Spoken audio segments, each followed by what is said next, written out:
Chapter 12 of The Butterfly Lion. We never had children of our own, just the White Prince, and I can tell you he was enough for a family for anyone.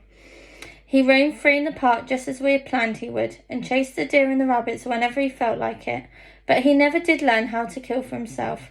You can't teach old lions new tricks. He lived well, on venison mostly, and slept on a sofa in the landing. I wouldn't have him inside our bedroom, no matter how often Bertie asked. You have to draw the line somewhere.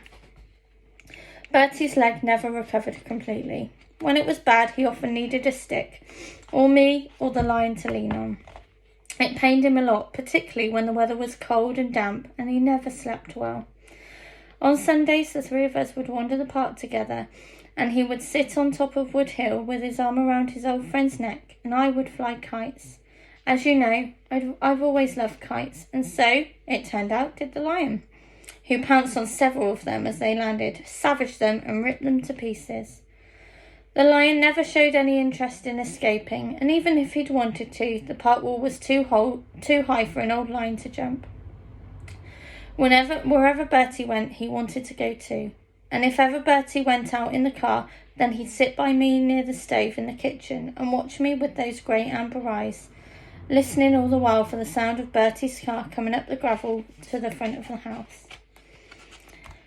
The old lion lived on to a ripe old age, but he became stiff in his legs and could see very little towards the end. He spent his last days stretched out asleep at Bertie's feet, right where you're sitting now. When he died, we buried him at the bottom of the hill out there. Bertie wanted it that way so he could always see the spot from the kitchen window. I suggested we plant a tree in case we forgot where he was. I'll never forget, he said fiercely. Never. And besides, he deserves a lot more than a tree. Bertie grieved on for weeks, months after the lion had died. There was nothing I could do to cheer him up or even console him. He would sit for hours in his room or go off on long walks all on his own. He seemed so shut away inside of himself, so distant. Try as I did, I could not reach him. Then one day I was in the kitchen here when I saw him hurrying down the hill, waving his stick and shouting for me. "I've got it," he cried as he came in. "I've got it at last." He showed me the end of his stick. It was white. "See that, Millie? Chalk. It's chalk underneath, isn't it?" "So?" I said. "You know that famous white horse on the hillside at Uffington, the one they carved out of chalk 1,000 years ago? That horse never died, did it? It's still alive, isn't it? Well, that's what we're going to do, so he'll never be forgotten."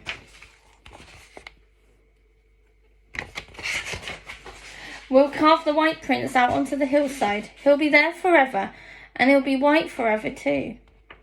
"It'll take a bit of time, won't it?" I said. "We've got plenty, haven't we?" he replied, with the same smile he had smiled at me when he was a 10-year-old boy asking me if he could come back and mend my kite. It took the next 20 years to do it. Every spare hour we had, we were up there scraping away with spades and trowels, and we had buckets and wheelbarrows to carry away the turf and the earth. It was hard, back-breaking work, but it was a labour of love. We did it, Bertie and I. We did it together.